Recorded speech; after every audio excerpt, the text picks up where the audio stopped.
आज हम बात करने वाले हैं क्यों अगर कोई आपको मे बी बोलता है तो वो नो कहना चाह रहा है, पर एक सोशली एक्सेप्टेबल और प्रॉपर वे में।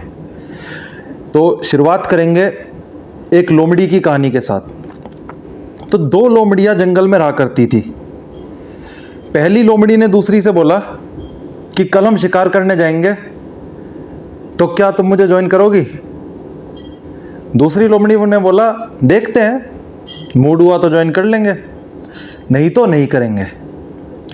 तो ये पहली लोमड़ी तो एक्सपेक्टेशन बना के बैठ गई कि अगर सामने वाली लोमड़ी ने देख लेंगे बोला है तो शायद वो आ ही जाए और फिर हम दोनों मिलकर शिकार करेंगे, धावा बोलेंगे और खूब बढ़िया अपना डिनर करेंगे। ये उसने डिनर का पूरा प्लान बना लिया, मेन्यू सेट था, सब कुछ प्लान बना लिया। अगले दिन जब शाम के टाइम शिकार करने के लिए लोमड़ी जाती है तो उसकी सहेली नहीं आती। क्यों? क्योंकि सहेली ने तो बोला, कमिटमेंट नहीं दी थी सहेली ने, उसने बोला था देख लेंगे, पर ये दिल पे लेके बैठ गई। और क्योंकि ये दिल पे लेके बैठ गई तो मामला फंस गया। अब इसको अकेले शिकार करना पड़ा और ये उतना बढ़िया शिकार नहीं कर पाई जितना कि पार्टनरशिप में अगर करते तो दोनों का फायदा होता ओवरऑल लेवल पे।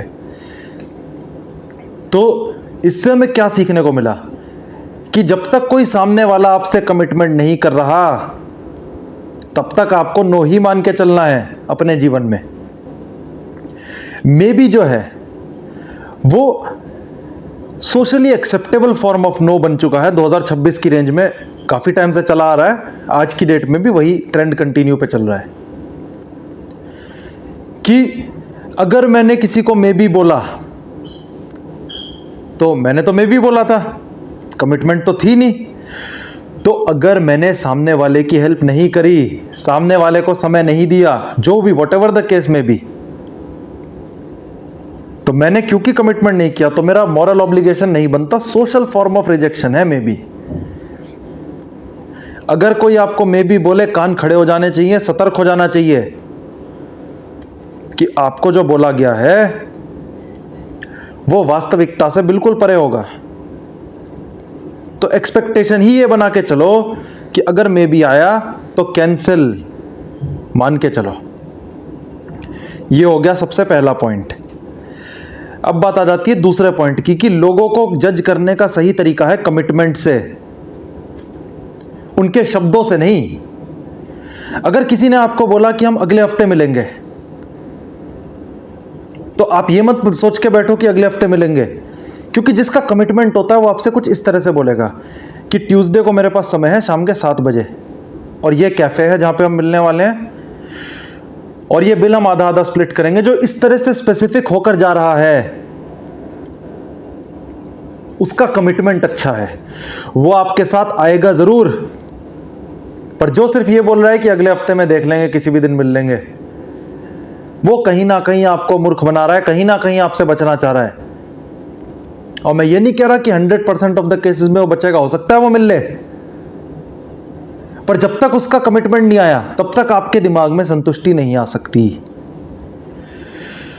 तो अपने मेंटल पीस को तो प्रिजर्व करना ही है ना। अपनी इमोशनल एनर्जी को जो आपने इन्वेस्ट कर दिया कि अगले हफ्ते कुछ होगा, कोई प्लान बनेगा, 4 दोस्त प्लान बनाते हैं, एक दोस्त थोड़ा शेकी होता है तो तीनों दोस्त एक्सपेक्टेशन में रह जाते हैं कि यार 4 का ग्रुप बनता, प्लान बनता, पैसे स्प्लिट हो जाते, ट्रिप पे जाते बढ़िया। पर ये एक दोस्त जो है ये नहीं आया तो 3 लोगों का मूड खराब होता है। पर इस एक दोस्त की गलती नहीं है, इसने बोला कि शायद जा सकता हूं, पूछूंगा घर वालों से, बताऊंगा, कोई भी केस, एग्जाम्पल एक लेके बात कर रहा हूं। तो ऐसे में यह बात तय है कि ये 3 दोस्तों की दिक्कत आएगी और ऐसा अक्सर होता है जीवन में। इसलिए अपने इमोशंस को प्रोटेक्ट करना बेहद जरूरी है। इमोशनली इन्वेस्ट तब तक नहीं होना जब तक सामने वाले की तरफ से कमिटमेंट नहीं आया, क्योंकि सामने वाला तो प्लॉजिबल डिनायल में जा सकता है। अब आपको किस तरह से डील करना चाहिए? अगर आप उस गिविंग एंड पे हो कि आप लोगों को मे बी बोल रहे हो। मैं कहता हूं कि जहां पर पैसे का नुकसान हो सकता है, रेप्यूटेशन का नुकसान हो सकता है सोशल लेवल पे, और आप कहीं नहीं जाना चाहते बट आपको इनवाइट किया गया, अब आप डायरेक्टली मना करोगे तो उसका कुछ सोशल रिपरकशन हो सकता है। फॉर एग्जाम्पल, ऑफिस की कोई पार्टी है जहां पे जाना मैंडेटरी नहीं है, लेकिन आप डायरेक्टली मना करोगे तो उसका कुछ सोशल रिपरकशन या ऑफिस लेवल पॉलिटिक्स में कुछ रिपरकशन हो सकता है, तो चले जाओ, या फिर मे बी बोल दो और फिर बाद में बहाना डाल दो, वो चीज समझ आती है। लेकिन जहां पे कोई सोशल रिपरकशन नहीं है, वहां लोगों को फुल क्लैरिटी दो कि मैं आऊंगा या नहीं आऊंगा, मैं अपना वादा निभाऊंगा कि नहीं निभाऊंगा, क्या क्या परमुटेशन कॉम्बिनेशंस हैं जिस वजह से मैं आ सकता हूं और नहीं आ सकता, पूरा क्लैरिटी के साथ दो। क्योंकि प्रॉब्लम क्या है, हाफ कमिटमेंट में सामने वाले की एक्सपेक्टेशन उठ जाती है, और उस उठी हुई एक्सपेक्टेशन को जब वो फुलफिल होता हुआ नहीं देखता तो उसका दिल टूट जाता है, उसको बुरा लग जाता है। और अगर सामने वाले को बुरा लग गया आपकी वजह से, और ये ट्रेंड 2-3 बार रिपीट हो गया, तो उसकी नजरों में आपके प्रति जो ट्रस्ट है वो खत्म हो जाएगा।